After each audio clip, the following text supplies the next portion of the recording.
অনেক দিন আগের কথা। অশোকনগর রাজ্যের রাজা ছিলেন মহারাজ ইন্দ্রজিৎ। তার ছিল এক রানী। রানীর নাম মহারানী সংযুক্তা। তিনি ছিলেন একজন প্রজাবৎসল রাজা। তাই তার রাজত্বে রাজ্যবাসী সুখে শান্তিতে দিন কাটাতো। কিন্তু মহারাজের মনে শান্তি ছিল না, কারণ তিনি ছিলেন নিঃসন্তান। বংশের ভবিষ্যতের থেকেও তিনি রাজ্যের ভবিষ্যৎ নিয়ে খুব চিন্তিত ছিলেন। রাজ্যবাসীর কথা ভেবে তিনি মাঝে মধ্যে ছদ্মবেশে রাজ্য পরিভ্রমণে বেরোতেন। এমনই একদিন তিনি ছদ্মবেশে পথে বেরোলেন। পথে চলতে চলতে তিনি দেখতে পেলেন একটা বাড়িতে একজন বয়স্ক মহিলা বসে আছেন। কে কে বাচ্চা, তুমি কে? আগে তো দেখেছি বলে মনে হয় না।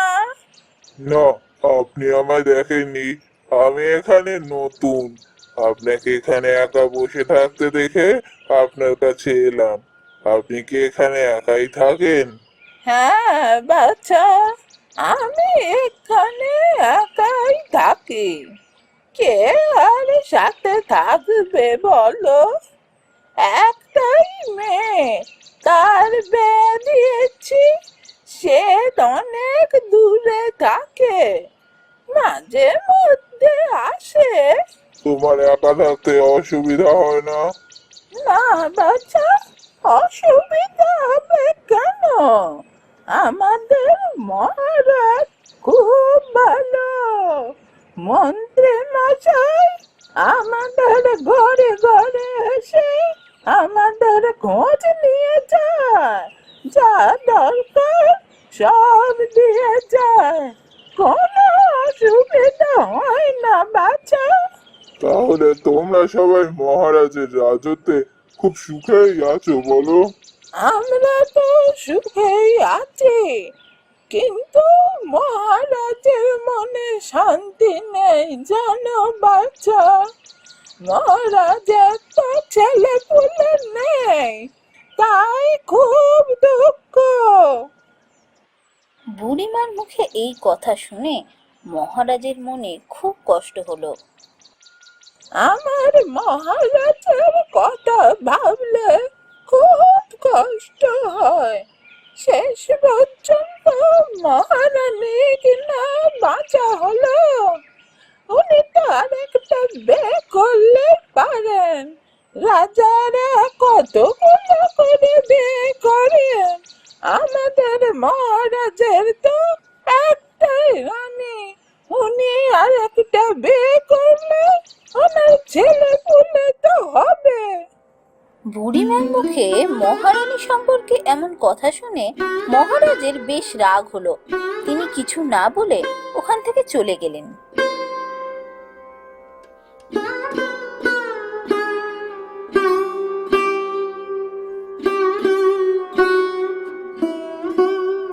বেশ খানিকটা পথ চলার পর তিনি দেখতে পেলেন এক গ্রামবাসী তার স্ত্রী আর কন্যাকে নিয়ে যাচ্ছে।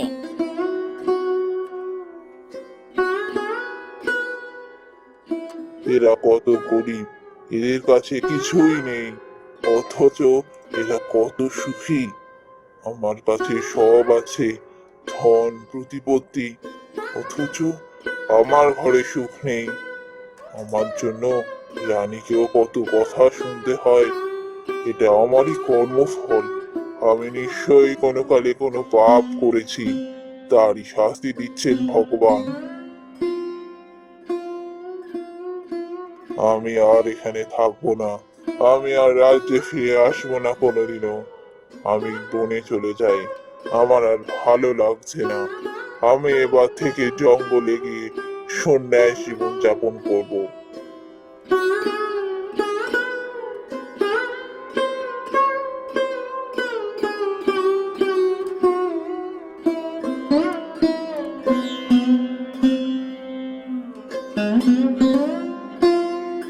জঙ্গলে গিয়ে বেশ খানিকক্ষণ চলার পর একটা গাছের তলায় বসবেন বলে ঠিক করলেন।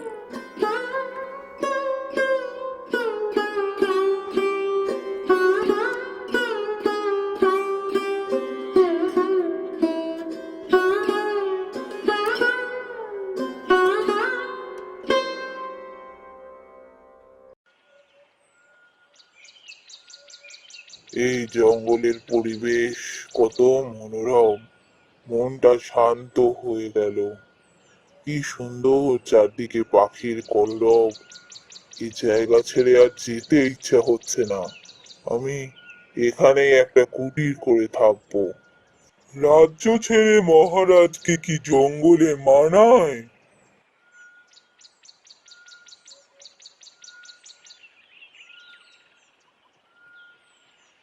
কি করব সাধু বাবা, আমি যে বড়ই দুঃখী। আমি আর রাজ্যে ফিরে যেতে চাই না। আমার জন্য মহারানীকেও কত কথা শুনতে হয়, আমি এ সহ্য করতে পারছি না। কিন্তু মহারাজ, আপনি নিজের দায়িত্ব ভুলে কি করে জঙ্গলে এসে থাকতে পারেন? আপনার প্রজারা তো আপনার সন্তান সম, তাদের বিপদে ঠেলে দিয়ে আপনি জঙ্গলে থাকবেন? তাই তো, এ কথা তো আমি ভেবে দেখিনি। তাহলে তাহলে আমার কি করা উচিত সাধু বাবা, আপনিই বলে দিন।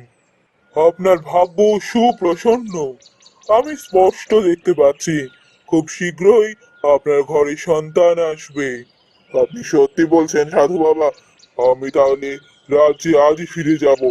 কিন্তু মহারাজ, রাজ্যে ফেরার আগে আপনাকে একটা কাজ করতে হবে। এখান থেকে উত্তরে গেলে আপনি দেখবেন একটি নদী আছে, তার পাড়ে এক কুমারী কন্যা রয়েছে।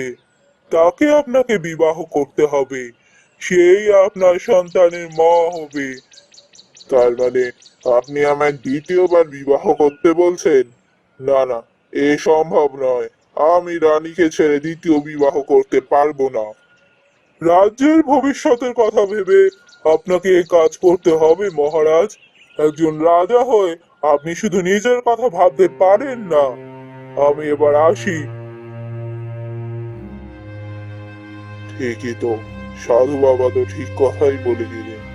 আমি একজন রাজা, আমার উপর কত মানুষের দায়িত্ব। আমি কি শুধু নিজের কথা ভেবে থাকতে পারি?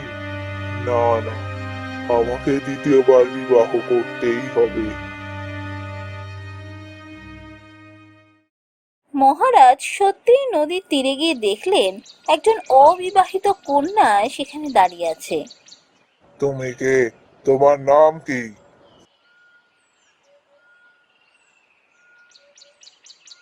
কে? আমি সুবর্ণলতা। আপনি কে? আমি অশোকনগর রাজ্যের রাজা মহারাজ ইন্দ্রজিৎ। তুমি যেই হও, যেখানেই থাকো, আমি তোমার বিবাহ করতে চাই। ওদিকে মহারাজ রাজ্য ছেড়ে চলে আসাতে সিংহাসন ফাঁকা। মন্ত্রী মশাই বললেন ভারী চিন্তায়, কারণ রাজা ছাড়া রাজ্যের বিপদ সমূহ, যে কোনো শত্রু দল রাজ্য আক্রমণ করতে পারে। ওদিকে মহারাজের চিন্তায় মহারানী খাওয়া ত্যাগ করলেন। আর মহারানীর এমন আচরণ মন্ত্রী মশাইকে আরো চিন্তায় ফেললো। রানীমা, আপনি আজকে কিছু অন্তত খান। আজ 2 দিন ধরে কিচ্ছু খাননি আপনি। এমন চলতে থাকলে আপনি তো অসুস্থ হয়ে পড়বেন। না মন্ত্রী মশাই, আমি খেতে পারবো না। যতদিন পর্যন্ত না মহারাজ ফিরে আসছেন, আমি খেতে পারবো না। আমি জানি মহারাজ নিশ্চয়ই কোনো বিপদে আছেন। আপনি কোনো ব্যবস্থা করুন মন্ত্রী মশাই। রানীমা, সারা রাজ্যে লোক পাঠানো হয়েছে। মহারাজকে খুঁজতে রাজ্যের বাইরে প্রহরী গেছে। আপনি চিন্তা করবেন না, মহারাজকে ঠিক খুঁজে পাওয়া যাবে। মহারাজ বিবাহের পর নতুন রানীকে নিয়ে রাজবাড়িতে ফিরে এলেন। ওদিকে মহারাজ নিরুদ্দেশ হয়ে যাওয়ার জন্য বড় রানী খুব চিন্তিত। এমন সময়, রানীমা রানীমা, দেখবেন চলুন, মহারাজ ফিরে এসেছেন। কি বললি? মহারাজ ফিরে এসেছেন? যাক বাবা, এতদিন পর মহারাজ এলেন ফিরে। হ্যারি, মহারাজ সুস্থ আছেন তো? হ্যাঁ রানীমা, মহারাজ তো ঠিকই আছেন। তবে তবে তবে কি? চুপ করে গেলি কেন? হ্যারি, মহারাজ ঠিক আছেন তো? হ্যাঁ রানীমা, মহারাজ ঠিকই আছেন। তবে মহারাজ বিয়ে করেছেন, আবার নতুন রানীমা নিয়ে এসেছেন। কি বললি? না না, এ হতে পারে না, তুই ভুল দেখেছিস। না রানীমা, আমি ঠিকই দেখেছি। আপনি চলুন, গিয়ে নিজে দেখবেন, চলুন। হ্যাঁ চল তো, গিয়ে দেখি। কি সব আজে বাজে কথা বলছিস, এ কখনো হতে পারে না।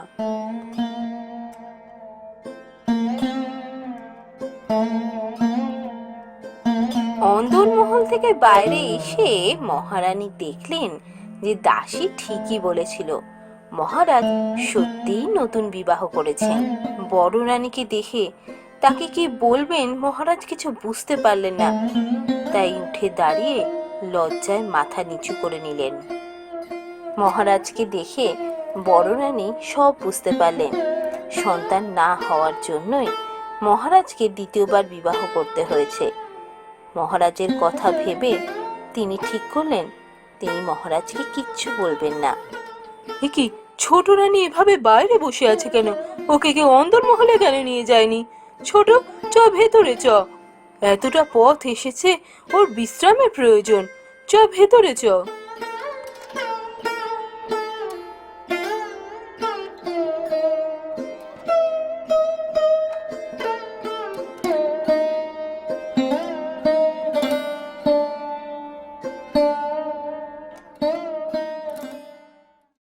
এরপর থেকে দিন বেশ ভালোই কাটছিল।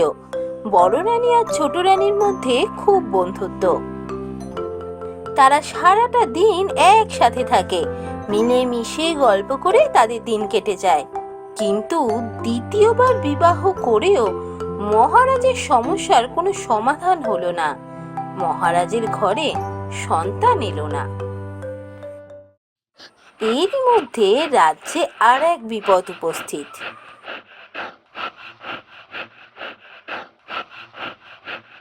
মহারাজ, মহারাজ, আমায় বাঁচান মহারাজ। কি হয়েছে? শান্ত হও। কিসের সমস্যা তোমার? মহারাজ, আমার গোয়াল ঘরে 3খানা গরু ছিল, তার মধ্যে 2টো গরুকে কালকে খেয়ে চলে গেছে। আমার কি হবে মহারাজ? তুমি কে করে বুঝলে যে গরুকে খেয়ে নিয়ে গেছে? গরু তো কোথাও চলেও যেতে পারে। না মহারাজ, বাড়ির উঠোনে রক্ত ছড়িয়ে রয়েছে, তা দেখেই বুঝতে পারলাম কেউ এসে রাতের বেলা গোয়াল ঘর থেকে গরুগুলোকে খেয়ে গেছে। সে কি? কে খেয়ে গেল? নিশ্চয়ই বাঘেই খেয়েছে। কিন্তু আমার রাজ্যে বাঘ কি করে এলো? রাজ্যের আশেপাশে তো কোনো জঙ্গল নেই। মন্ত্রী, রাজ্যে পাহারায় বসাও। কি হচ্ছে রাজ্যে? কে এসে রাতের বেলা গরু খেয়ে যাচ্ছে? যোগা মহারাজ, আজ রাত থেকেই প্রহরীর ব্যবস্থা করছি।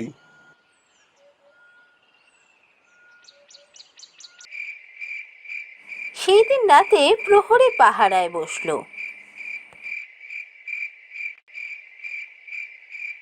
হ্যাঁ রে, রাত শেষ হয়ে তো ভোর হতে চললো, কাউকেই তো দেখতে পেলাম না। হ্যাঁ রে, তাই তো দেখছি। মহারাজকে কি এটাই বলবো আমরা সারা রাত পাহারা দিয়েছি কিন্তু কাউকে দেখতে পাইনি? মহারাজ আবার আমাদের উপর রেগে যাবেন না তো? এটা ভাববেন না তো যে আমরা ফাঁকি দিয়ে ঘুমোচ্ছিলাম? না না, মহারাজ এরকম ভাববেন না। চ না, গিয়ে বলে তো দেখি।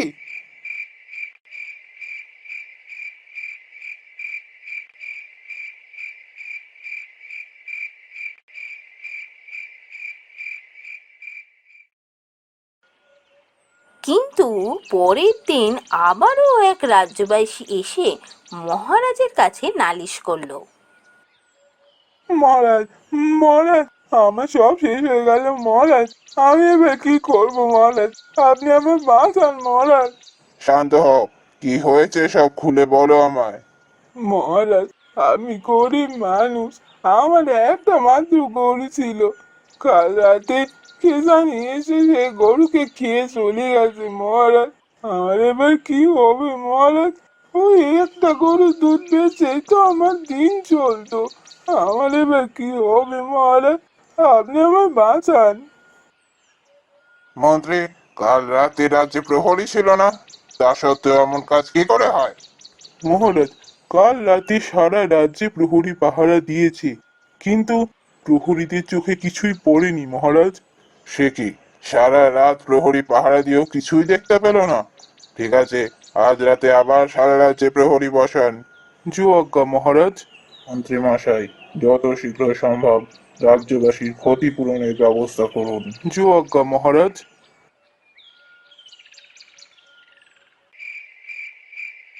মহারাজের আদেশ মতোই সেদিনও সারা রাজ্যে প্রহরী পাহারা দিল। কি ব্যাপার বলতো?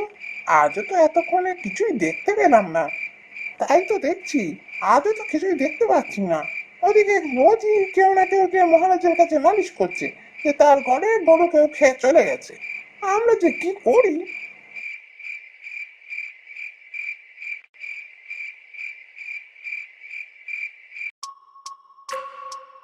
আরে ওই দেখ, সামনে ওটা কি!